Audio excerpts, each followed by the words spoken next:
Hi everybody, this is Mr. Rice again and welcome back to my garage. And one of the things I want to talk about in this video is using the wireless breadboards to build up the circuits for the lab.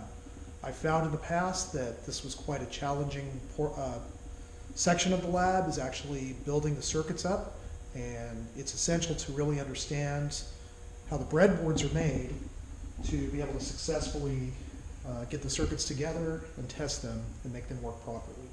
So again, here's a look at a few breadboards that we're going to be using.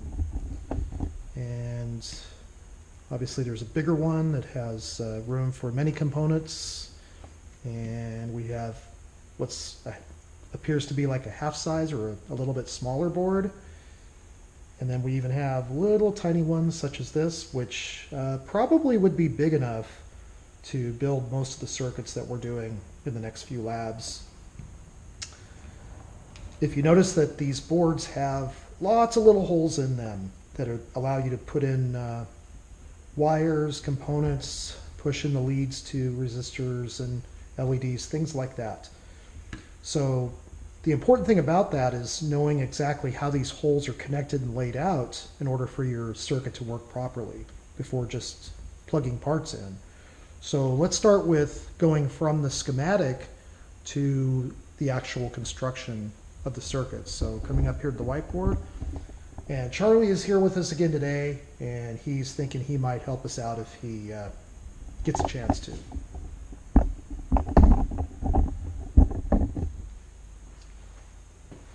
So here we have a schematic diagram, and again, a schematic does not necessarily represent physically what the circuit looks like.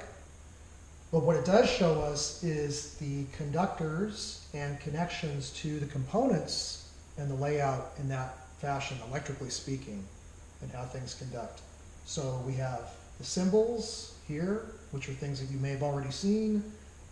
This little squiggly one is representing a resistor, and this symbol represents a diode. In our case, this will be a light emitting diode, and this is pretty basic right here. It's representing a 9-volt battery, showing polarity. And the lines that connect, the straight lines that connect, these are just conductive paths. So electrically they are connected to each, showing the components being connected. And these lines are some type of conductor, and they don't necessarily have to be a wire. They can be a trace on a board, a circuit board, so they can actually be a trace, so a metallic trace that conducts electricity. They can actually be a metal lead off of, like this diode, off of a part. Or they can simply be wires connected. And all of those things will create the path for current to flow, basically from one part to another. And the schematic shows you exactly which parts need to be connected where. Okay? Now, as far as all the holes on that wireless breadboard that we're going to be using, what you see is rows of holes across, like so, and a channel in between. And those holes continue down, dots, like so. And again, you end up with a board that's full of holes and full of little spots to plug in parts, wires, things like that. And typically the holes, the rows of holes are numbered by 5s, like so, 5, 10, and on down. So what's important is, again, understanding how these holes are connected so that our circuits work properly. So each row of holes, 5 holes, is connected together behind the board, electrically connected. Okay? The first row is not connected to the next row, to adjacent rows, and so on. However, each adjacent row is connected like so. All of the holes along that row are electrically connected. So again, holes electrically connected in groups of 5. The next row is isolated. Those 2 rows are electrically isolated. However, those holes are connected like so. On down, like that. And all the way down here. The same with the other side. And notice that there is a channel on all of these boards between row 1 on the left and row 1 on the right. Those 5 holes are electrically connected, but this portion of row 1 is not connected across the channel to that portion. And there's a good reason for that. If we're working with integrated circuits or chips, those chips that have, at least that have leads that plug in and not surface mount leads that can actually plug into the holes, can fit directly across the channel like so, and the leads will come over into these adjacent holes on each row, and they'll be isolated from each other so that you can build circuits on each lead. You will not short across with a conductor, which would make the integrated circuit or the chip not function, because you would have this pin shorted to that pin, and this pin may need its own circuitry along with that one. So that's the reason for that.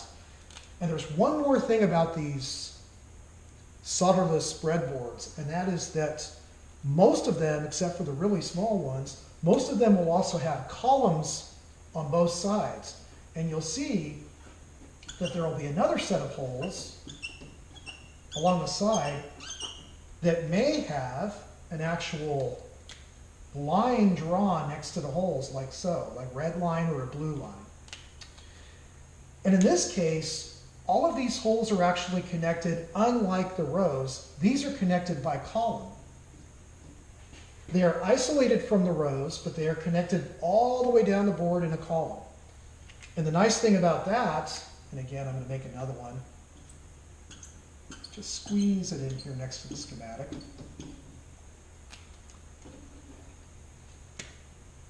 This will be the blue line, and these are all connected like so.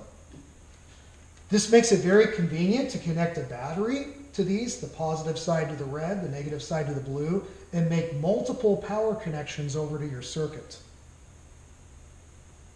So those can be very, very convenient tools to use to build the circuits. Now, if we want to put two components in series, what we would do, say a resistor and a diode, is you would pick a row here and physically plug your resistor in like so. And physically the resistor looks like a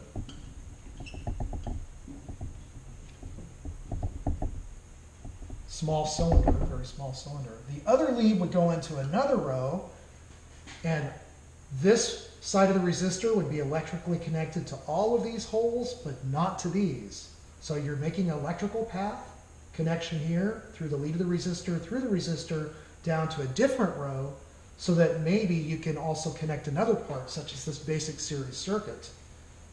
So if we were going to connect the diode here, say the diode physically looks something like this, we could connect one side of the diode to the same row that this resistor is connected to on this side, and we can connect the other side of the diode to a completely different row of holes, like so. So that makes that side of the diode isolated from this side, but connected to these holes here. So now you can see that this is very, very similar to what the schematic is showing here. So we have a conductor path, connections across these rows. Ignore the integrated circuit for the moment. In fact, we'll just take that out of there.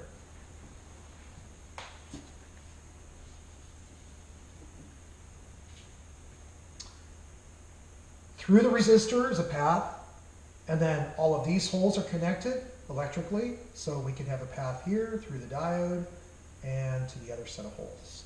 So now we could come in with our battery, the 9-volt battery here. 9-volt battery would have a positive and negative lead, like so, coming off of a holder. We take our positive wire, connect it there from the battery, the negative connected over here, like so. And now, per the lab procedure, we take a jumper wire, say from this hole, the red column, jumper it over into that hole on the board. Take another wire, jumper wire, from one of these holes, say here, and then jumper it over to this row on the breadboard. And now we have a complete circuit with the 9-volt battery, conventional current from plus to minus, goes down the red bus or row of holes that are connected, the power bus, as it's sometimes called, the jumper wire over to this row of holes that are connected, and the path goes to the resistor, as the schematic shows, so it's electrically connected to this side of the resistor. The other side of the resistor is electrically connected to this row of holes, and that's a conductor to this LED lead, electrically connected into the LED and out of the LED into this row of holes to the negative jumper here, and to the blue bus, power bus, row of holes up here to the battery like so. The nice thing about having multiple holes in each row that are all connected together would be, what if, and for the time being I'm going to remove the power bus. What if we wanted to have a component that was not in series, as these are, with one path for current to flow through all components? Again, conventional current from plus to minus, but electrons flowing from negative to plus. What if we decided we wanted to have another resistor connected in parallel, not in series, but in parallel to, say, D1, and we call it R2? Now the circuit is much more complicated than just, or at least a little more complicated than a basic series circuit. Now we have a series and parallel circuit combination.